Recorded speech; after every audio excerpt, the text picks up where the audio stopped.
नमस्कार, मैं भास्कर दुबे आप सभी का स्वागत करता हूं COT PG मालवी एकेडमी पर। क्या हाल चाल है आप सबके। आज हम लोग बात करने वाले हैं, आप लोगों का एग्ज़ाम डेट भी आ चुका है COT PG को लेकर। तो आपका एप्लीकेशन फॉर्म भरा जा रहा है और एग्ज़ाम डेट भी आपको मोटा मोटा पता चल गया है कि आपका मार्च में 13 से 31 के बीच में आपका एग्ज़ाम होगा। और आपका एग्ज़ाम फॉर्म यानी फॉर्म भी आ चुका है, आपका एप्लीकेशन फॉर्म।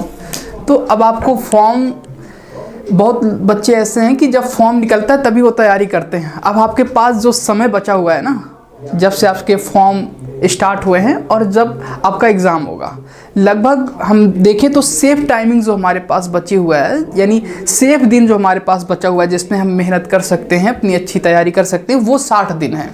यानी अब आपको इस 60 दिन में ही अपना खेल करना है। यानी 60 दिन को अब आपको इस तरीके से देना है कि आपको COT में क्रैक करना है। COT जो आपका संस्कृत है, संस्कृत में बहुत कंपटीशन है COT PG को लेकर, ठीक है। तो संस्कृत में एक कंपटीशन के आप लेवल पर आ जाएं तो ये 60 दिन आपके लिए बहुत इंपॉर्टेंट रहने वाले हैं। यानी 60 दिनों की हमारी रणनीति क्या होनी चाहिए, और हमें इस तरीके से पढ़ना है, हमें इस तरीके से पहले उन सब्जेक्टों को देखना है जिसमें अधिक प्रश्न आए हैं। तो इसलिए आज की ये जो वीडियो है हम लोगों की, उसमें मैंने ये आपको ये डिफाइन, मतलब अच्छे तरीके से एक रिसर्च करके मैं लाया हूँ कि किस प्रश्न यानी किस क्वेश्चन से कितने प्रश्न किस ईयर में बने हैं, यानी जब से आपका COT हो रहा है, COT का एग्ज़ाम हो रहा है। तो आज की इस वीडियो देखने के बाद आपको यह पता चलेगा कि आपको मेहनत कहाँ करनी है, और जिस हिसाब से मैं आपको प्लान बताऊंगा उस हिसाब से अगर आप करेंगे तो पक्का आप COT PG यानी आप अच्छी रैंक MA संस्कृत में ला पाएंगे। और पता है आपको MA संस्कृत में कितने कंपटीशन होते हैं, वो तो पता है, उसमें बताने की ज़रूरत नहीं है। तो 75 क्वेश्चन होते हैं, उसमें लगभग अगर 70-75 क्वेश्चन सही हैं तो 75 क्वेश्चन भी सही होने की संभावनाएँ रहते हैं। तो हमें इसी तरीके से तैयारी करनी है कि कम से कम 70 क्वेश्चन तो सही हो हमारे। तो चलते हैं, पहले हम देखते हैं हमारी रणनीति क्या रहेगी या क्या रहनी चाहिए, ठीक है। इन 60 दिनों की जो हमारे पास समय बचा हुआ है COT PG MA संस्कृत, यानी आप लोगों का जो सपना होता है, मुझे पता है क्योंकि मैं भी इससे पहले मैं भी आप लोगों की तरह था, तैयारी करता था COT PG की। और जो मेरा ड्रीम यूनिवर्सिटी था, जो आप लोगों का यानी जो मतलब हम लोग बात करते थे, हमारे जो फ्रेंड सर्कल में थे, बैचमेट थे, तो उनका जो पसंदीदा विश्वविद्यालय था और लोगों के अनुभव के आधार पर जो MA संस्कृत करना चाहते हैं उनके लिए जो ड्रीम यूनिवर्सिटी होती है वो क्या है। पहले पे आता है तो BHU आता है। बहुत लोग कंफर्ट जोन के लिए BHU छोड़ना ही नहीं चाहते, भले उन्हें JNU मिल जाए, पर BHU में इतना कंफर्ट जोन वो अपने आप को, अगर BHU से वो ग्रेजुएशन किए हुए हैं, यानी वो यदि BA किए हुए हैं या शास्त्री किए हुए हैं, तो वो BHU को नहीं छोड़ना चाहते हैं, भले उन्हें आपका JNU मिल रहा हो। ऐसे हमारे बहुत सारे दोस्त हैं जिन्होंने अच्छे रैंक लाकर भी JNU नहीं चुना, उन्होंने चुना क्या, BHU। तो कंफर्ट जोन के मामले में और हर बहुत सुविधाओं के मामले में तो ये आपका BHU तो बेस्ट है।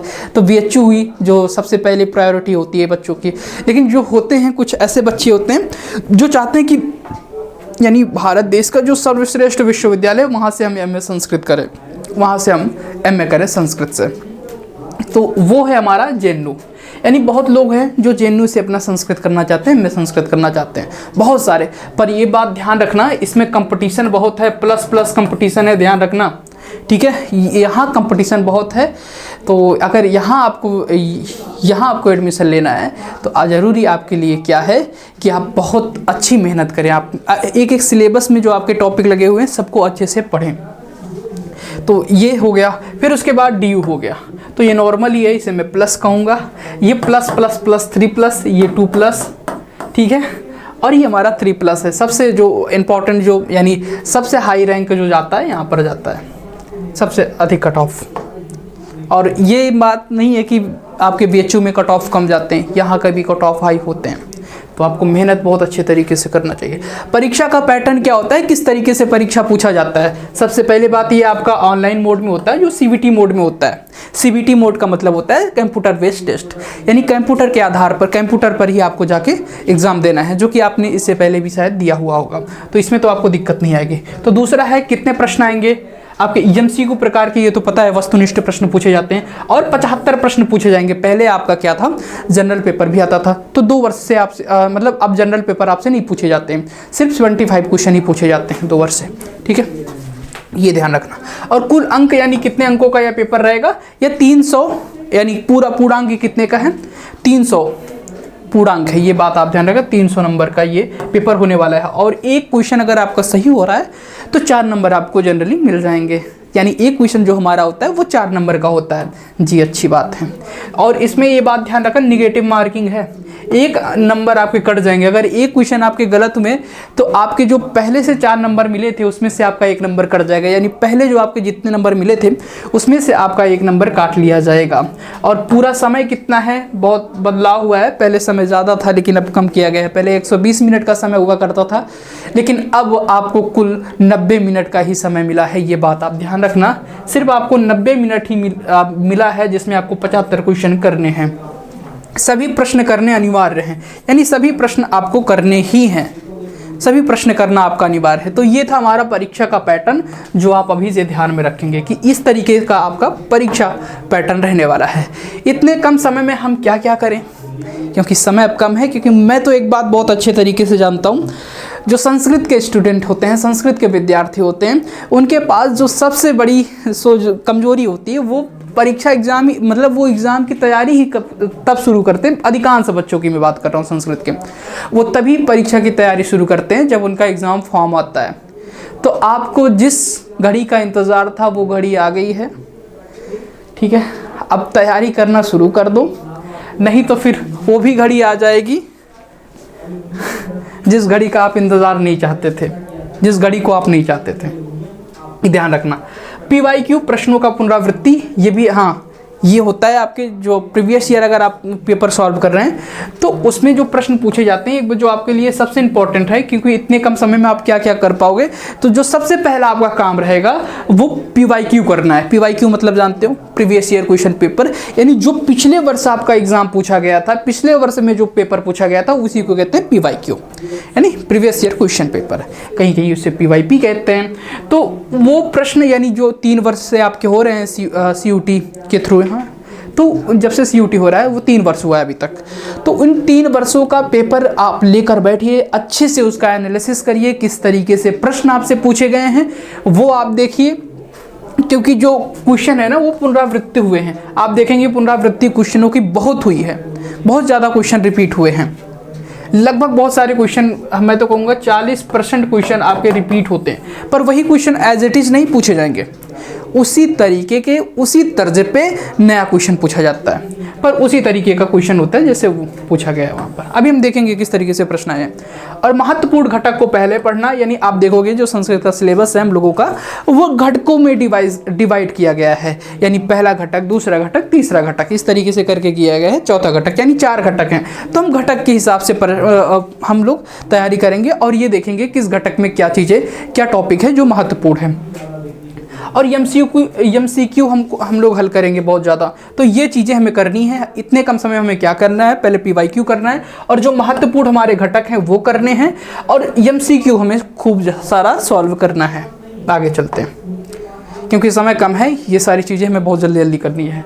कम समय में सिलेबस कवर करना है, सिलेबस कवर करना है, क्योंकि हर एक टॉपिक से प्रश्न बनते हैं। साथ ही साथ में रिवीजन भी करते चलना है। जैसे आपने पढ़ा, यानी 1 हफ्ते पढ़े तो यानी वीक में आपका रिवीजन कर लीजिए। जैसे आपका कोई टॉपिक खत्म हो रहा है तो उसका रिवीजन बहुत ज़रूरी है, यानी अभ्यास, ठीक है। तैयारी को स्मार्ट तरीके से नए आयाम दें, यानी आप स्मार्ट तरीका आजमा सकते हैं। जैसे आज आपने कोई टॉपिक पढ़ा तो उसके आप 10-20 क्वेश्चन लगा लीजिए, तो वो टॉपिक आपका मतलब मस्त बन जाता है कि लगता है कि नहीं अब ये हमसे हो पाएगा। फिर सेमेस्टर एग्ज़ाम के साथ MA की तैयारी, आपको पता है MA संस्कृत की अभी आप लोगों का सेमेस्टर एग्ज़ाम भी होगा, तो उसके बीच में थोड़ा सा तालमेल आप बना के चलिए कि अभी, क्योंकि अब आपका एग्ज़ाम होने वाला है, ये इंपॉर्टेंट है, और आपका जो सेमेस्टर एग्ज़ाम दोगे वो भी इंपॉर्टेंट है। लगभग आप इसमें और उसमें आपको किस तरीके से तालमेल बनाना आपके लिए ज़रूरी है वो आपके ऊपर डिपेंड करता है। क्योंकि अब ठंडी भी बढ़ रही है, देख रहे हो किस तरीके की ठंडी है, तो ठंडी के साथ में आप ध्यान रखना कि आप सेमेस्टर एग्ज़ाम के साथ MA संस्कृत की तैयारी किस तरीके से दोनों मैनेज कर पाते हो ना, ये आपके ऊपर है। अगर आपने पहले से सेमेस्टर एग्ज़ाम की प्रिपरेशन किया है तो आपको इसमें बहुत ज़्यादा इसमें आपको फिर दिक्कत नहीं आएगा। अगर आपने MA संस्कृत का बहुत मतलब पहले से तैयारी किया है तब तो बहुत अच्छी बात है कि बस आपको रिवीजन और प्रैक्टिस करने की ज़रूरत है। एंट्रेंस के बीच में तालमेल, यानी इनके बीच में तालमेल आपको बनाना पड़ेगा। ठीक है, आगे चलते हैं, नेक्स्ट आगे चलते हैं। अब हम देखते हैं जो हमारा पिछले वर्ष में जो प्रश्न बने थे, किस तरीके से, किसमें क्या टॉपिक आपसे पूछा गया है, किस टॉपिक से कितने प्रश्न आए, पिछले कुछ वर्षों में किस टॉपिक में कितने प्रश्न आए हैं, और वो हम लोग देख लेते हैं। ये बहुत ज़रूरी है आप लोगों के लिए।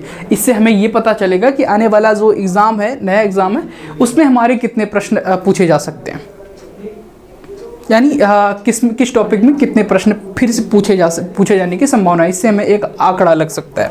जैसे हम वेद हैं, वेद हम लोगों का बहुत इंपॉर्टेंट टॉपिक रहने वाला है में संस्कृत में ना, वैदिक वाङ्मय, जो आपका फर्स्ट यूनिट का है। ठीक है, फर्स्ट यूनिट में हम लोग इसे देख रहे हैं। तो उसमें आप देखोगे जो 2022 है, 2022 में कितने प्रश्न बने थे? अच्छा, 6 प्रश्न बने थे।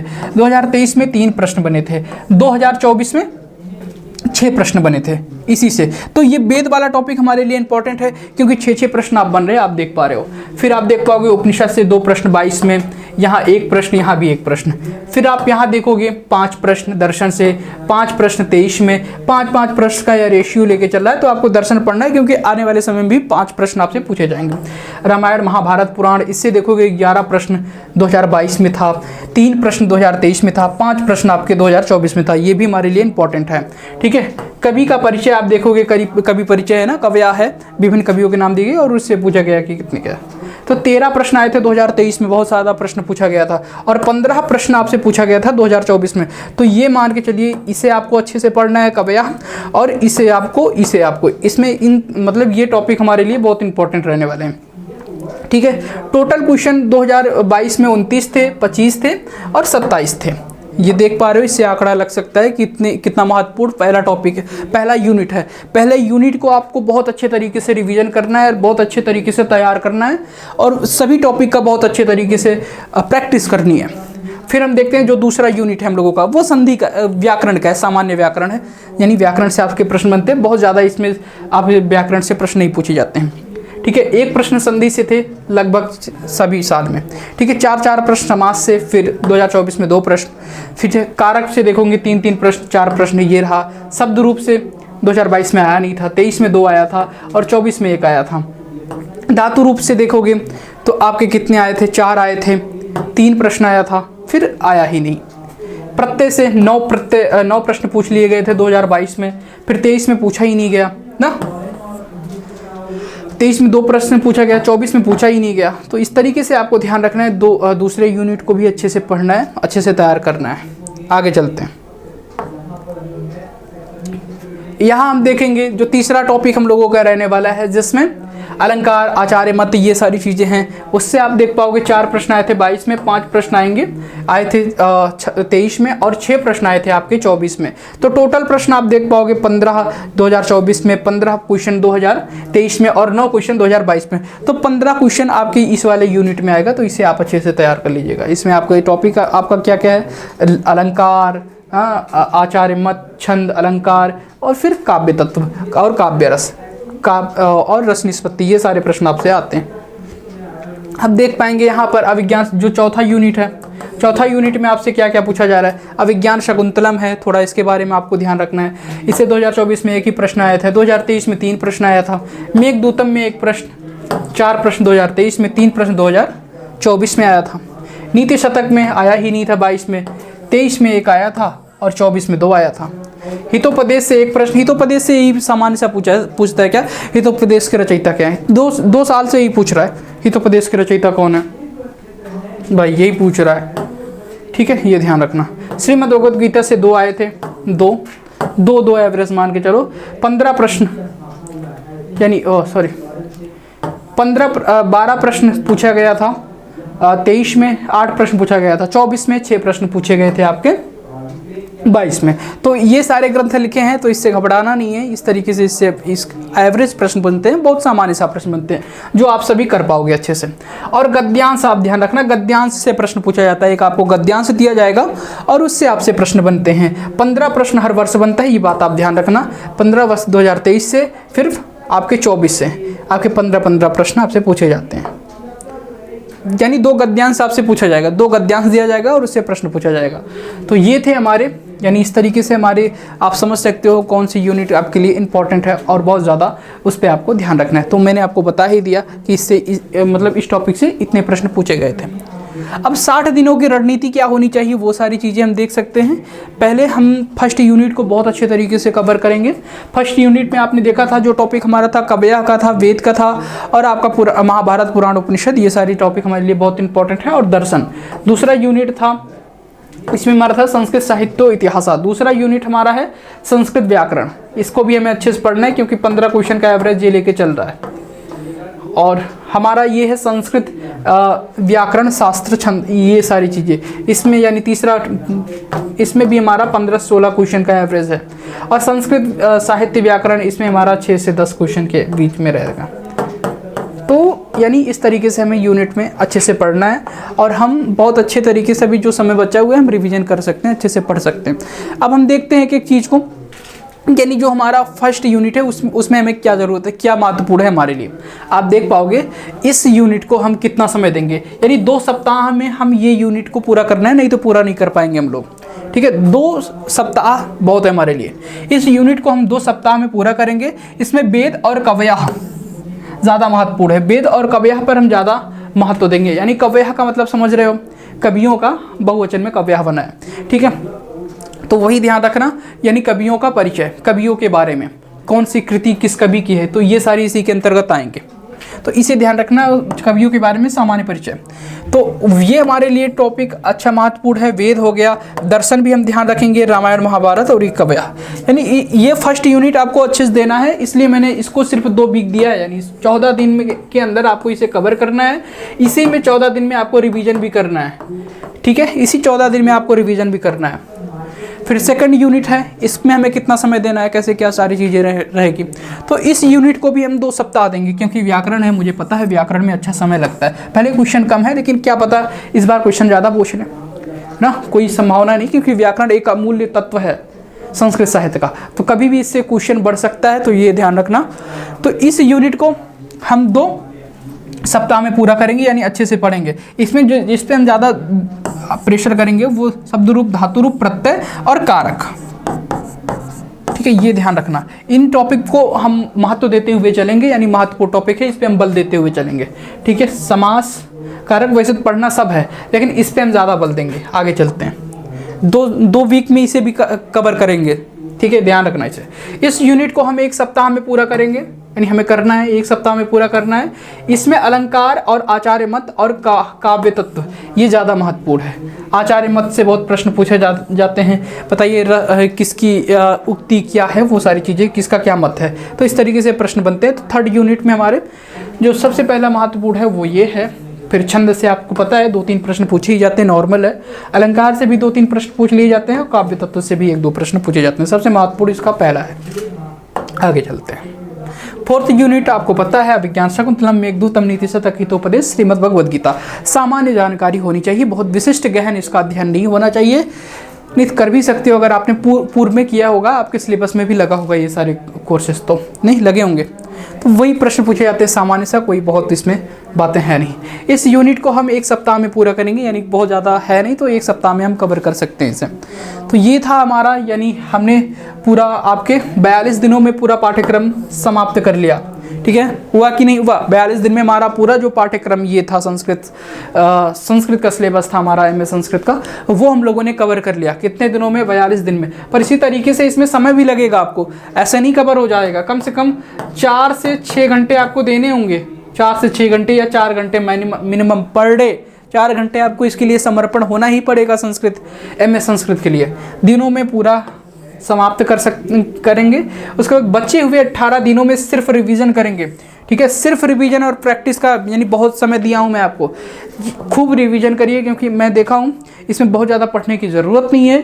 सबसे ज़्यादा ज़रूरत है हम लोगों को रिवीजन करने की। चीज़ें आ रही होती लेकिन हम कर नहीं पाते हैं, तो उसके लिए ज़रूरी क्या है, अगर हमारी रिवीजन बहुत ज़्यादा रहेगा तो हम चीज़ें कर भी पाएंगे। यानी हमें आती रहती हैं पर हम वहाँ सही नहीं कर पाते, इसलिए रिवीजन बहुत ज़रूरी है संस्कृत में। तो रिवीजन करने के लिए हमें 18 दिन, फिर बचे हुए जो हैं वो पर डे हमें 4 घंटे देने ही देने हैं। तो इसे ध्यान रखना, क्योंकि संस्कृत वाले इतना नहीं देते हैं एमए एंट्रेंस एग्ज़ाम को, फिर बाद में उसका फल भी भोगते हैं। महत्वपूर्ण बातें क्या हैं ये ध्यान रखना है, ये बहुत स्ट्रिक्टली आपके लिए मैं बोल रहा हूँ। अब यदि मनपसंद विश्वविद्यालय चाहिए ना, डांट के साथ मैं बोल रहा हूँ, मतलब मैं आपको एक बात बता रहा हूँ कि अगर अब यदि आप मनपसंद विश्वविद्यालय चाहिए तो अब कोई भी लापरवाही किए तो आपके पसंदीदा विश्वविद्यालय दूर सपने में ही मिलेंगे, समझ लेना। अब फिर इस पृथ्वी पर तो नहीं मिलने वाले हैं, या तो फ्रॉड व्रॉड करके बदी करो तो जिसका परिणाम आप भोगोगे अगर इस तरीके का कुछ काम किए तो।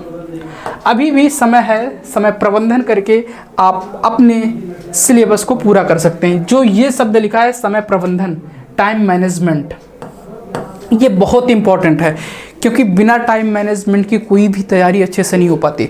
आप अपना एक टाइम टेबल बनाइए और आप अपने जो आपका सेमेस्टर का भी एग्ज़ाम है, बीए का होगा, आप लोगों का सेमेस्टर का भी एग्ज़ाम होगा, तो उसके साथ में ये एक अच्छा टाइम मैनेजमेंट रहेगा, एकदम अच्छा समय प्रबंधन बनाकर ही हम ये सिलेबस को पूरा कर सकते हैं, अन्यथा नहीं कर पाएंगे।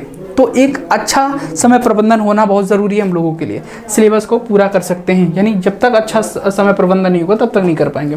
नोट, मालवीय एकेडमी आपके मनपसंद विश्वविद्यालय तक के इस सफ़र को आसान बनाएगा। तो हम लोग किस लिए हैं, आपका सिलेबस पूरा कराएंगे। तो आप ध्यान रखना, इन जो ये आपके 60 दिन बचे हैं, इस 60 दिनों में आपका मालवीय एकेडमी द्वारा पूरा सिलेबस, संस्कृत एंट्रेंस एग्ज़ाम का पूरा सिलेबस आपको कवर कराया जाएगा। साथ में ही PYQ, MCQ बहुत सारे, जैसे कोई भी आपका टॉपिक ख़त्म होगा उसका बहुत सारा MCQ कराया जाता है ना। आप पिछले भी देख सकते हो, जिन्होंने कोर्स लिया वो भी बताएंगे। तो जो भी टॉपिक ख़त्म होगा उसका बहुत सारा आपको MCQ कराया जाता है। तो ज़रूरी क्या है, आप मालवीय एकेडमी को ज्वाइन ज़रूर करेंगे। अगर आपको पूरा सिलेबस और अच्छी यूनिवर्सिटी, मनपसंद यूनिवर्सिटी आपको चाहिए तो ज़रूरी है मालवीय एकेडमी। वैसे भी आप लोगों के लिए यूट्यूब पर भी बहुत सारे क्लासेस आपको पड़े हुए हैं जो आपके इस सफ़र को आसान बनाएगा। धन्यवाद, महादेव, मिलते हैं अब क्लास में हम लोग। धन्यवाद आप सभी को।